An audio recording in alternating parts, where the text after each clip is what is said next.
বনি কানান গোত্রের আরবের একজন ব্যক্তি গিয়ে রাগে কুমে ওই গির্জায় ফাঁকারা করে দিয়ে আসছে।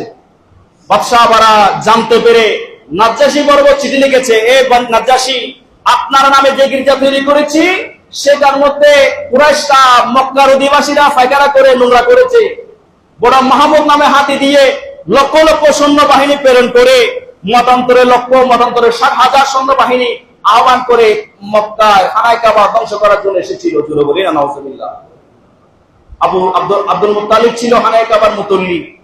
ওনাকে বলা হলো যে আমরা হানায় কাবা ধ্বংস করব, আমরা 2 মাইল দূরে দাঁড়িয়ে আছি হাতি নিয়ে, 200 উট তোমার জব্দ করা হয়েছে, তুমি কি হানায় কাবা রক্ষা করার জন্য আমাদের সঙ্গে জিহাদ করবা নাকি তোমার উটগুলো তুমি ফিরিয়ে নেবা? নাজ্জাশীর সঙ্গে সাক্ষাৎ করে আব্দুল মুত্তালিব বলেন, হানায় কাবার মালিক হচ্ছে আল্লাহ, উটের মালিক হচ্ছি আমি, আমার উট আমাকে ফিরিয়ে দাও, আমাকে একটা দিন সময় দাও যাতে আমি এই মক্কার আশেপাশে যে সমস্ত তল্লাটের মানুষ আছে তাদেরকে নিয়ে আমি নিরাপদ জায়গায় চলে যেতে পারি, তোমরা যা করা তাই করো, এটা তোমাদের বিষয়।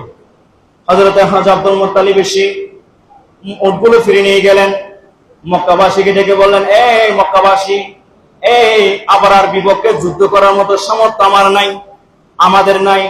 যেই হাতি দেখিয়েছে মাহমুদ, পাগলা হাতি, যেটার সঙ্গে 10টা হাতি পারবে না, আরো শত শত হাতি ঘোড়া নিয়ে এসেছে, 60,000-এর বেশি সৈন্য বাহিনী নিয়ে এসেছে, আমাদের কাছে ডাল নাই, তরবারি নাই, আমরা নিরুপায়, আমরা নিরাপদ স্থানে চলে যাই, এটা আল্লাহর ঘর, আল্লাহ রক্ষা করবেন। জোরে বলি না সুবহানাল্লাহ।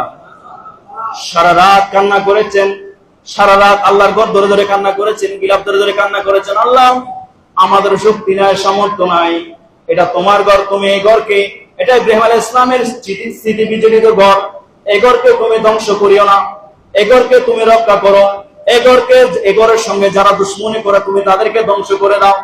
সারা রাত ইবাদত করেছেন, সারা রাত খানায় কাবা রক্ষার জন্য দোয়া করেছেন।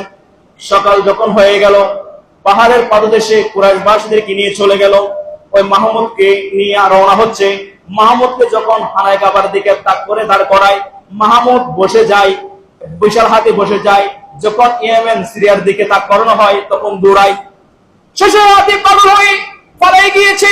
আর বাকি হাতি নিয়ে 60,000 মতান্তরে 1 লক্ষ সৈন্য বাহিনী যখন খানায় কাবা ভাঙার জন্য অগ্রসর হলো, তখন দেখা গেল লোহিত সাগরের পাশ থেকে, লোহিত সাগরের দিক থেকে আল্লাহ যাকে যাকে পাখি প্রেরণ করেছেন, যেটাকে কোরআনের ভাষায় বলা হয়েছে আবাবিল। জুড়ে বলে সুবহানাল্লাহ। আর এই তাফসীরের মধ্যে আছে এই পাখিগুলোর ছোট একটা